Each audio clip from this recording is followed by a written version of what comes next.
Muchas personas el día de hoy, luego de ver estos últimos acontecimientos que mostraremos a continuación, están pensando que son los juicios y advertencias de Dios. Incluso los ateos quedaron conmocionados después de lo que sucedió en este vídeo, en donde se muestra a un muy conocido falso predicador moderno de esta era, que solo habla de herejías y apostasías, y en esta ocasión, en plena predicación, un rayo cayó encima de la casa, apagando toda la luz, equipos y micrófonos para que no se le pueda escuchar más.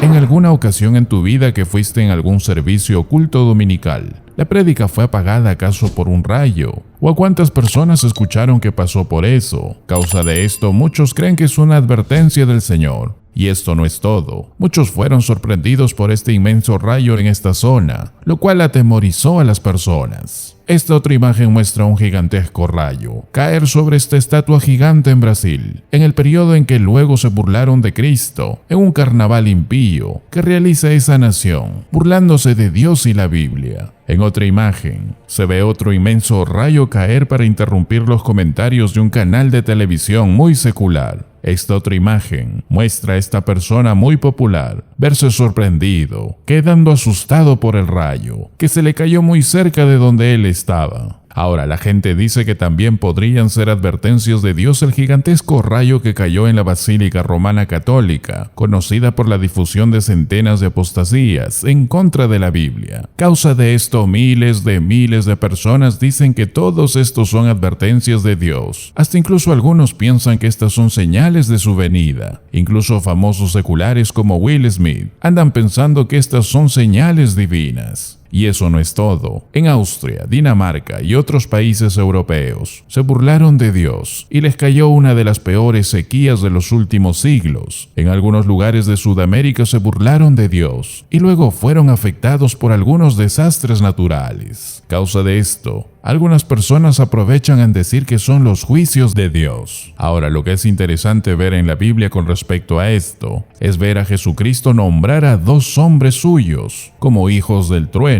o Bonerges en el idioma original. ¿Y por qué razón fueron nombrados de esta forma? Y que puede pasarte a ti también. Ellos fueron un par de apóstoles muy volátiles, que en una ocasión registrada en la Biblia, ellos explotaron. Estaban tan enojados porque el Señor había sido deshonrado y están indignados por eso. Y dice en Lucas 9:52 en adelante, y envió mensajeros delante de él, los cuales fueron y entraron en una aldea de los samaritanos para hacerle preparativos, mas no le recibieron, porque su aspecto era como de ir a Jerusalén. Viendo esto, sus discípulos Jacobo y Juan dijeron: Señor, ¿quieres que mandemos que descienda fuego del cielo, como hizo Elías, y los consuma? Entonces, volviéndose él, los reprendió diciendo: Vosotros no sabéis de qué espíritu sois, porque el Hijo del Hombre no ha venido para perder las almas de los hombres, sino para salvarlas. ¿Qué les hizo pensar que podían hacer eso? Ellos estaban recordando Segunda de Reyes capítulo 1, en donde los enemigos de Dios se metieron en una situación con Elías, y él hizo descender fuego del cielo y los quemó. Pero el Señor los reprendió, porque así no puede ser un evangelismo sabio. No pueden estar en el ministerio con esa actitud. Lucas 19:10 dice que Jesús ha venido a buscar y a salvar a los perdidos, pero una falta de sensibilidad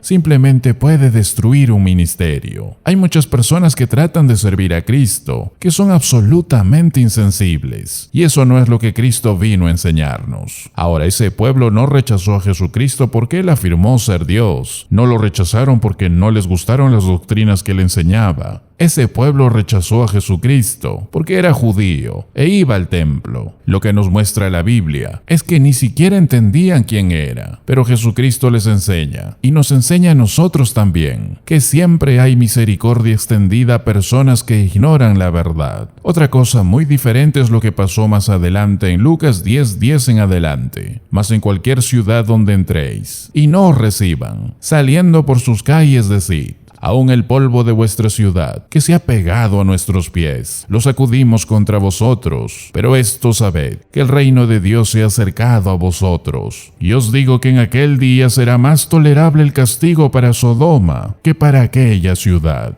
En el primer pueblo no hubo predicación, no hubo evangelio, pero en este último hubo todo eso, y si lo rechazan, dice la Biblia, que su juicio será inevitable. Pero siempre hay misericordia para aquellos que son ignorantes en su incredulidad. El apóstol Pablo nos habla de esto en 1 de Timoteo 1:13, nos dice la verdad de su palabra: habiendo yo sido antes blasfemo, perseguidor e injuriador, mas fui recibido a misericordia, porque lo hice por ignorancia, en incredulidad. Por eso la Biblia nos llama a tener misericordia por los demás, no a decir que se lo merecían. Esto no significa que seamos tolerantes con el pecado. Jesucristo, aunque fue misericordioso y ofreció el mensaje de misericordia, Él fue implacable en su confrontación del pecado, pero Él fue al mismo tiempo paciente y misericordioso con los pecadores. Debemos confrontar el pecado. Debemos llamar a la gente al arrepentimiento, hablando con la verdad de su palabra y advertirles que su pecado tiene consecuencias, pero no nos corresponde a nosotros determinar y ejecutar esas consecuencias. Nosotros tenemos como misión llevar misericordia con arrepentimiento, porque cada vez que la Iglesia en su historia ha pasado de la misericordia al juicio, ha acarreado una terrible deshonra sobre el nombre de nuestro Señor Jesucristo. Por eso la misericordia debe ofrecerse pacientemente a aquellos que son ignorantes en la incredulidad.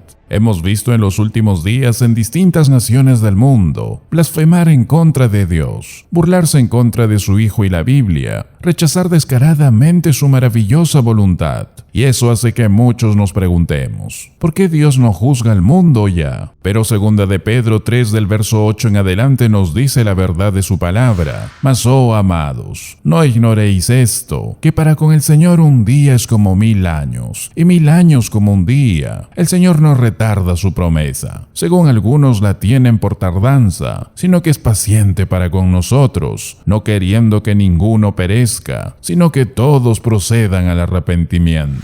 Algo que debemos entender es que el Creador divino del universo no actúa de acuerdo con el tiempo. Para con el Señor un día es como 1000 años, y 1000 años como un día, porque lo que para nosotros pudiera parecer un tiempo muy largo, para nuestro amado Señor no lo es. Dios no actúa conforme a nuestros pensamientos y calendarios. Y si hasta el día de hoy no vemos aún las promesas de sus juicios y destruir el universo, es porque Dios es paciente para con nosotros, porque quizás aún andamos en pecado, quizás aún no seamos verdaderos cristianos, y porque aún faltan más almas por nacer, que serán predestinados a su llamado y su gloria. Y eso es porque Él no quiere que ninguno de los suyos se pierda, sino que espera pacientemente hasta que todos los que han sido elegidos por Él vengan al arrepentimiento. Y ese puede ser tú o alguien más. Y es por eso que aún no llega el día del juicio final, porque aún no todos los suyos han sido salvados. Recordemos algo muy importante: las cosas que vemos en el mundo, cualquier desastre natural, cualquier evento climático, muchas veces Dios lo usa para que nosotros podamos ver y entender que Dios nos llama a arrepentirnos antes de que venga algo similar en el lugar donde estamos. Por eso Dios es misericordioso con nosotros, en llamarnos al arrepentimiento, antes de que su juicio caiga sobre nosotros. Miqueas 7:18 dice que Dios se deleita en la misericordia, y Él se deleitará en ti si eres un cristiano misericordioso. Y no estar diciendo como muchos evangélicos influencers que salieron el día de hoy para decir que pasó un desastre natural en tal lugar porque se lo merecían, o que mande fuego Dios a almas que han cometido algún terrible error. Ezequiel 33:11, Dios dice que no quiere la muerte del impío, sino que se vuelve el impío de su camino y que viva. Y esa es labor de cada uno de nosotros, en ser la voz andante en donde vayamos, en avisar que aún hay tiempo de arrepentimiento y que las almas sigan y vivan para Dios antes de que sea demasiado tarde. Si este vídeo te ha sido de bendición, compártelo con aquellos que necesitan ser edificados también. Gracias por ser parte del ministerio de la verdad de su palabra. Esperamos verte en el próximo vídeo.